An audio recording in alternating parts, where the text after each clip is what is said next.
papers to grade, no more lessons to make, no more videos to make. Oh, this is incredible. Just what Mr. Sargent needed. A nice vacation on a cruise. Storm clouds? I'm sure we're gonna be fine. Whoa.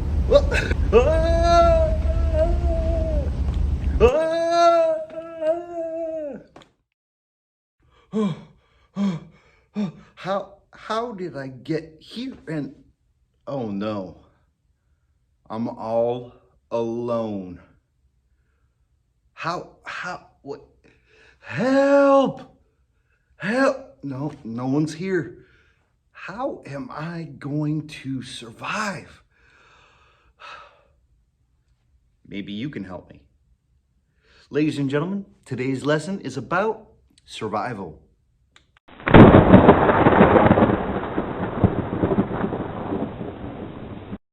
Great day, students. It's Mr. Sargent here with your daily recap video, and I assure you all I am safe and sound here in the classroom.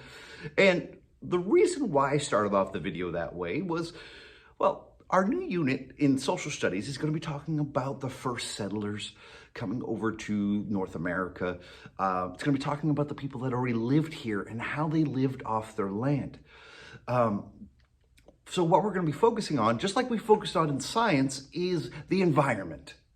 All right. Now, in order for us to survive, we have to live with the environment. The environment is there to help us survive. And, well, when I think about it, the first settlers that came over hundreds of years ago, well, did they know what to expect when they came over here? Well, no, not really.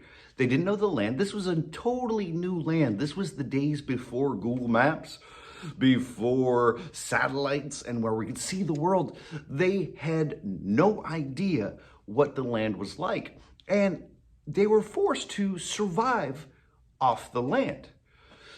When most lands were first discovered, the people that first went there didn't know what to expect either. So they went with a limited amount of supplies, and they had to survive in this new world. Well, before we get into the history of all the people that settled in the new world, I wanted to talk a little bit about survival and what it takes to survive in a new world. Hence the reason for my little skit in the beginning, stranded on a deserted island. I want you to think for a second what it would be like to go to a new world that you knew nothing about. First of all, it'd be kind of scary and intimidating, but you would also want to have something to help you survive. So I wanted to focus today's lesson totally on survival and survival stories. Now, Epic has some incredible books on survival. I encourage all of you to check it out. We're going to come back to that a little later because I have a story today from iReady, which is another incredible site that every night you should be on doing math and doing reading. But the story today is from iReady and it's called The Climb. And I want to read that with you right now. The Climb by Wendell Riley. "Grandpa, look!" I cried. "It's a ship!" I could hardly believe my eyes. There was a huge ship with tall sails, far out at sea. We waved our arms and shouted, "Help! Help!" We had been stranded on an island for weeks. I was out fishing with Grandpa one day when the weather suddenly changed. A storm blew our fishing boat off course and onto a rocky island. Grandpa steered the best he could, landing us on the shore, but our boat was ruined. We had no way back to the seaside town we called home. The huge ship was the first we'd seen, and it was sailing right past us. "It's no use, Sarah," Grandpa said. "They can't see us." "But they could if I was up there," I said. I pointed to the top of a high rocky hill. Grandpa looked worried, but he knew there was no other way. I had to climb the rocks quickly, but carefully, and not look down. When I got to the top, I shouted and flashed a small mirror. I was about to give up when a light flashed back. We were saved. Now, this was a short but exciting story about survival that, once again, you can find on iReady. Now, I looked at this scenario with Sarah and her grandpa. If you remember, they were stranded on a deserted island. Now, a deserted island means, well, no one else is on there. There's nothing on there, but they survived for weeks. So the question I have is, how did they survive? What resources did they have? Now, wait a minute. What's a resource? Well, a resource is something that people use and we use in order to survive. Now, for teaching purposes, I use Expo markers to help teach. That's a resource that I use. I use paper to hand out to you so you can draw your incredible pictures as well as fill out your incredible answers on your work. These are all resources that I use. Do they have anything to do with survival? No, but if we're talking about a resource, it's something that people use. When you think about some first settlers, the resources that they had, well, they either brought with them or they found in their environment. Interesting. What did Sarah use to get her and her grandfather saved? Well, first of all, she used herself. She was brave enough to climb up that rocky hill. And, well, how did she flash a light? Well, she had a mirror. A mirror would be a great resource to signal someone that is, well, out to sea. They might not be able to see you. A mirror refracts light very, very well. What else do you think they used in order to survive? And you're going to remember, they survived there for weeks. It's getting me thinking about an activity that we could do. Woo! Now, if you remember from my opening skit, I was stranded on a deserted island. What could I use to survive? If I'm stuck there for a while, what could I have used to survive? Well, I could have looked around the island for different resources. But if there weren't other resources, well, there are a number of things that I could have used. For instance, my sunglasses. You think, okay, what can sunglasses do? Well, think about the story of Sarah and her grandfather.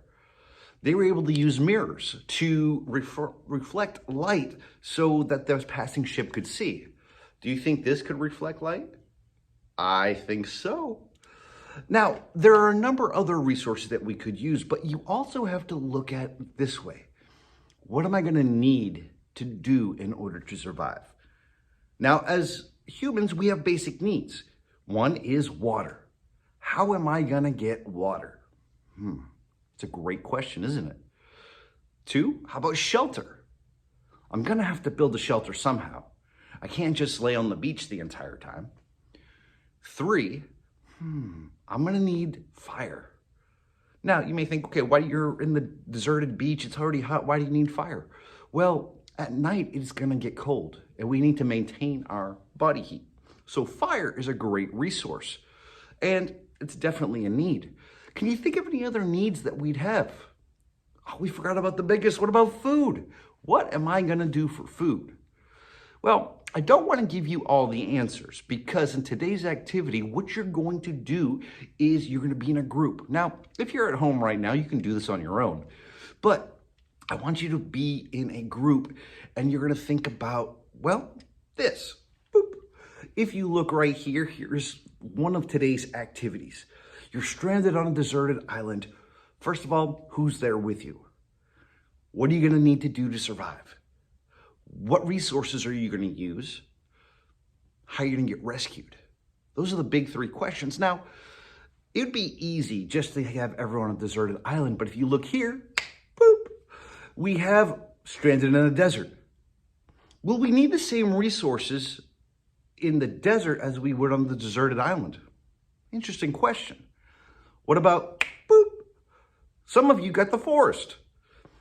If you're stranded in the forest, what are you going to do? Do you use the same resources as you did in the other two?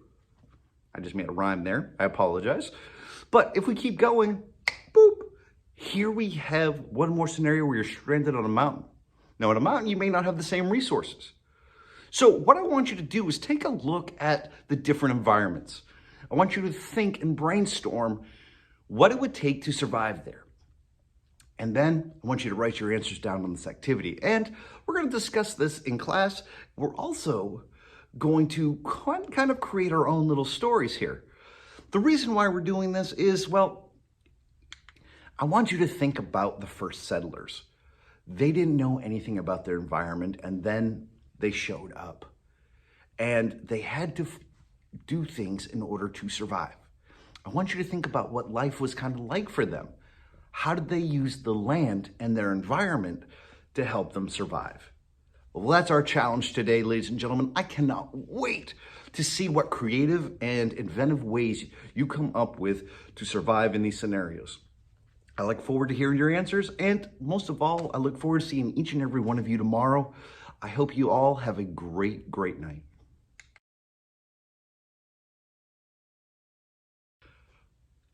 I'm still here. Now, if you're still watching this, ladies and gentlemen, thank you for sticking around. Little extra challenge.